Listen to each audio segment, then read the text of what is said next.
হেৰাবনি তুমি আমাৰ মৰমৰ নাচনি নচুৱাই থাকিলে নালাগে আমনি। বা ডিম্পু, গাঁৱলৈ আহিছিলোহে, আজি দুদিনহে হৈছে, তই মানে বিহু জুৰিলিয়ে। বাৰু, এই গাঁওখনলৈ আহি মোৰ ভালেই লাগিছে। দেউতাৰ চাকৰি যে গাঁৱত হ'ল মই ভালেই পাইছোঁ।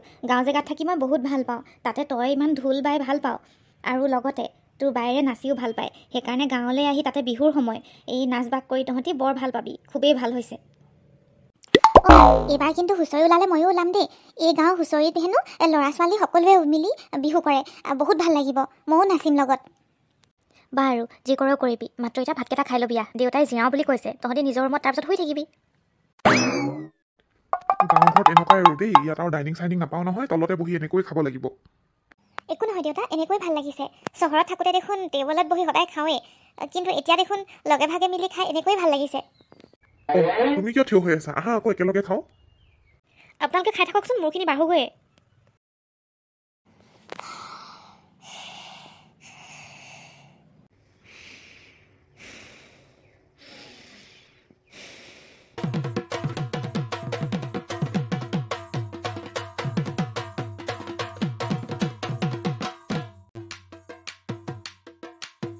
ইমান ৰাতিখন কোনে ঢোল বজাই আছে? এতিয়াতো চাগে ৰাতি 1 মান বাজিছে। ধেত তেৰিকা, ইমান ৰাতিনো ঢোল বজায়নে? সঁচাকৈয়ে দেই, কণ্টিনিউ বজাই আছে। এনেকুৱা লাগিছে যেন আমাৰ ঘৰৰ আগফালে বজাই আছে। মই উঠি পেলাই চাই আহোঁ নেকি বাৰু? সেইটোৱে ঠিক হ'ব। বায়েতো শুই আছে। নাই বাইক নুঠাওঁ, ময়ে গৈ চাই আহোঁগৈ পাই।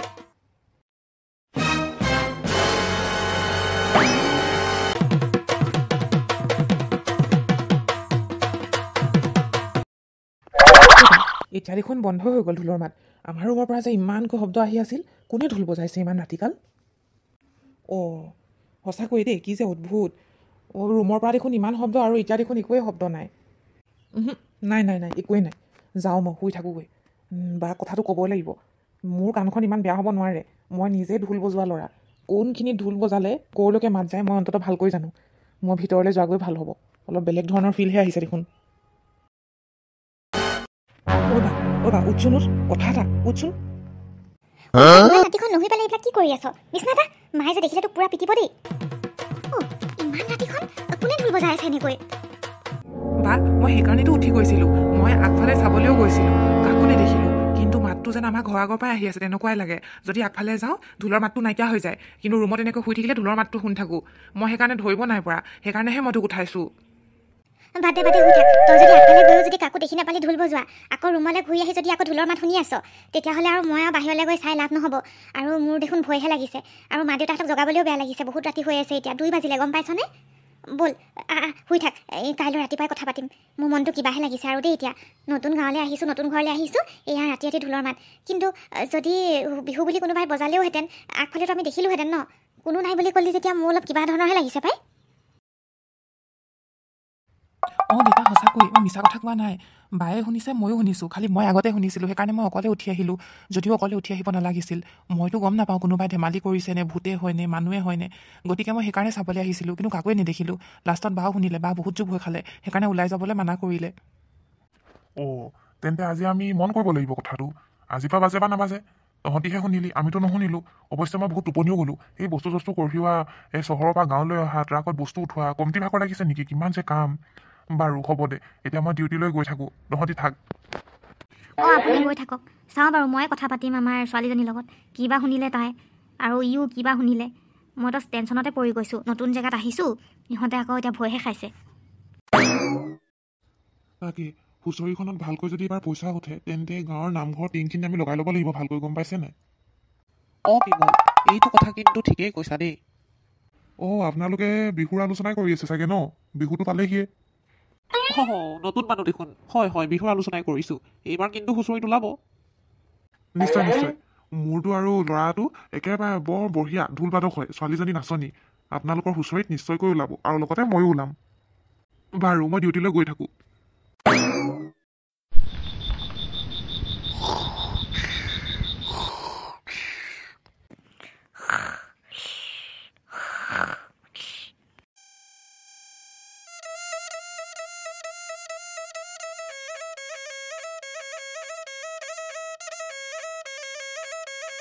এই ৰাতিখন কোনে পেপা বজাইছে আকৌ এতিয়া ৰাতি দেখোন 2মান বাজিছে কি আচৰিত পেপাৰ শব্দ ইমান কাণত ধৰিছে আচৰিত দেই বন্ধই নহৈছে দেখোন পেপাৰ শব্দ নাই মই চাবগৈ লাগিব এতিয়াই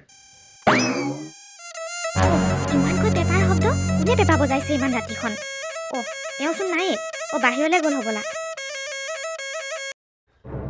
সঁচাকৈ আচৰিত দেই মই দেখোন পেপা বজোৱা মাত শুনিলো এতিয়া দেখোন ইয়াত কোনোৱেই নাই আৰু ৰাতিকাল কোনোবাই ঢোল প্ৰেক্টিচ কৰিছে বুলি ক'ব পাৰি কিন্তু পেপা কেনেকৈ বজাব এইটোতো সম্ভৱেই নহয় দেউতা কথাটো কিন্তু ময়ো চিন্তা নকৰা নহয় ব'লা এতিয়া পিছে বেছি চিন্তা কৰি লাভ নাই মোৰ কিন্তু ভয় লাগিছে ভিতৰলৈ যাওঁগৈ ব'লা কি আচৰিত দেই ভিতৰত থাকিলে পেপাৰ মাত বাজি থাকে বাহিৰলৈ আহিলে দেখোন কোনোৱেই নাই তাকো ঘৰৰ আগতে বজাই থকা নিচিনা লাগে কি যে আচৰিত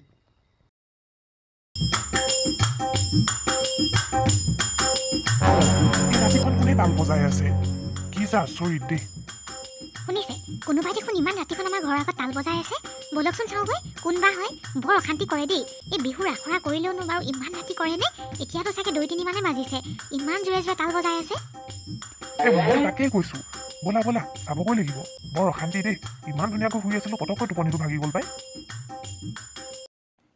ইয়াত দেখোন কোনোৱেই নাই তেতিয়াহ'লে কেনেকৈ তালৰ মাত আহিছিল কোনে বজাইছিল আমাৰ ঘৰৰ আগত ক'তা সঁচাকৈ কোনোৱে দেখোন মানুহ নাই বলক শুই থাকোগৈ কোনবা আহিছিলে মোৰ হ'লে ভয়হে লাগিছে দেই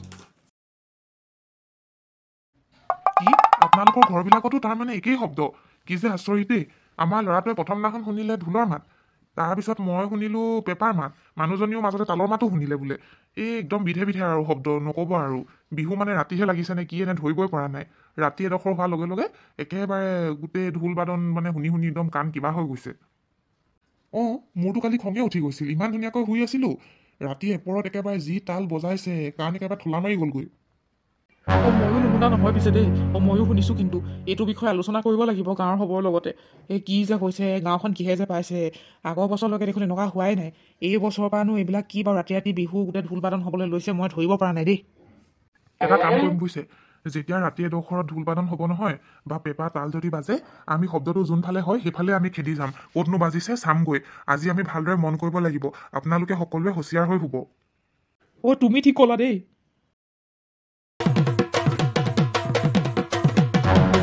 আকৌ দেখোন ঢোলৰ মাত হ'লেই মই ফোন কৰিব লাগিব ককাইদেউহঁতক আজি ওলাই যামেই আজি আমি উদঘাটন কৰিমেই ৰহস্য ক'ৰ পৰানো এয়া মাত আহে যাওঁ সোনকালে যোৱাটোৱে ভাল হ'ব পেপা বাজিল যেতিয়া ৰহস্য উদঘাটন কৰিমেই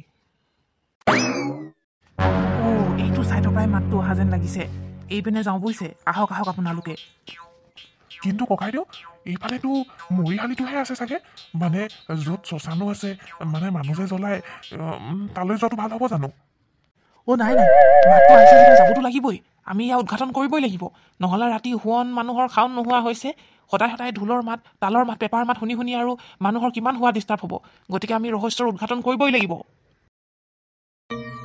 আৰে এইবিলাক কি হ'বলৈ ধৰিছে এয়া দেখোন ঢোল গগনা পেপা তাল সকলো লৰি নাচিব ধৰিছে ইয়াততো কোনো দেখোন মানুহে নাই তাৰ মানে ইয়াতে বাজি থাকে ৰাতি এয়া দেখোন ভূত শৰীৰী আত্মা নহ'লেনো নিজে এনেকৈ লৰি থাকিব পাৰেনে পলাও ককাইদেউ পলালে ভাল হ'ব নেকি আৰে এইবিলাক কি দেখিছোঁ মই এইবিলাক চিনেমাটো দেখা নাই আজিলৈকে ঢোল কেনেকৈ নিজে বাজিছে পেপা বাজিছে তাল ৰাম গগনা এইবিলাক কি পলালে ভাল হ'ব নেকি মোৰ দেখোন ভৰিটো লৰচৰ কৰিব নোৱাৰিছোঁ ৰাতি 12 বজাত কলি কেতেকীয়ে জাননী দিলেহি বুঢ়ী ডাঙৰ মাই বহাগী পালেহি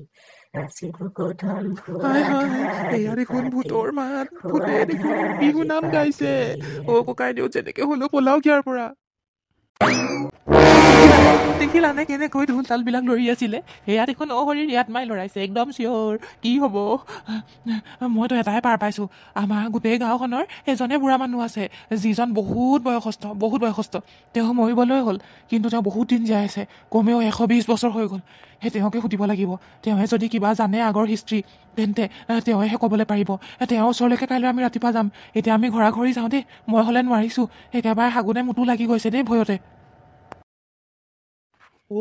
এনেকুৱা হৈছে নেকি ৰাতি 12 বজাত মানে তহঁতি ঢোল তালৰ মাত শুনিছ বুজিছোঁ সকলো বুজিছোঁ তেতিয়াহ'লে সেই ৰংচঙী বিহুৱা দলটোৱেই হ'ব আজিৰ পৰা সেই 25 বছৰমানৰ আগতে সেই দলটো এক্সিডেণ্টত ঢুকাইছিলে। সেই ক'ৰবালৈ বিহু মাৰিবলৈ গৈছিল, তেতিয়াই তেনেকুৱা ঘটনা হৈছিল। গতিকে সেই 10 বছৰৰ মূৰে মূৰে আমি কিবা এটা নিয়ম কৰি থাকোঁ। যাৰ যি বস্তু আছে, যেনেকৈ ঢোল তাল, সেনেকৈ সিহঁতৰ মৰিশালিবোৰত দিওঁগৈ। গতিকে তহঁতৰো যদি কিছু বস্তু আছে দি দিবিগৈ, সিহঁতৰ আত্মাই শান্তি পাব। তেতিয়াহে তহঁতি ভালদৰে শুবলৈ পাৰিবিগৈ আৰু দেই। ককা তাৰমানে তেনেকৈ বস্তুবিলাক দি দিলে শান্তি পাব ন? আমিও শুবলৈ শান্তি পাম। হ'ব তেন্তে আমি আজি ৰাতিয়ে দিমগৈ। জনা নাছিলোঁ নহয় তেনেকুৱা এটা ঘটনা হৈছিল বুলি। হ'ব সেইকাৰণে ইমান অশান্তি দি আছে। আকৌ ৰাতি ৰাতি ঢোল বজায়, তাল বজায়, গগনা বজায়। বা কেনেকুৱা অশান্তি, একেবাৰে শুবলৈ নোৱাৰোঁ। বাৰু আজি আমি দি দিমগৈ, তাৰপিছত যাতে আমাৰ শান্তি হয়। এতিয়া আমি সকলোৱে মিলি এই বিহুৰ বাদ্যযন্ত্ৰসমূহ ইয়াতে থ'ব লাগিব। তেতিয়াহে তেওঁলোকৰ আত্মাই শান্তি পাব। জনা নাছিলোঁ নহয় 10 বছৰ মূৰে মূৰে যেনেকৈ দি থাকিব লাগে বুলি। এতিয়া সেই ককাই নোকোৱা হ'লে যে আমি কোনোৱে বুজিয়ে নাপালোহেঁতেন। আপোনালোকৰ আত্মাই যাতে শান্তি লাভ কৰক, সেইবাবে দিবলৈ আহিছোঁ। আজিৰ পৰা আমাক অশান্তি নকৰিব। আপোনালোকৰ মনৰ জোখাৰে আমি আপোনালোকক সুখ দিবলৈ চেষ্টা কৰিছোঁ। এয়া ঢোল তাল গগনা আৰু লগতে পেপা দিছোঁ আপোনালোকক। তেন্তে ৰাইজসকল, আজিৰ ভিডিঅ'টো এইখিনিতে সামৰণি মাৰিছোঁ। ভিডিঅ'টো চাই যদি ভাল পালে then like, share, comment and subscribe to our YouTube channel Assamese 3D Tune। Bye by.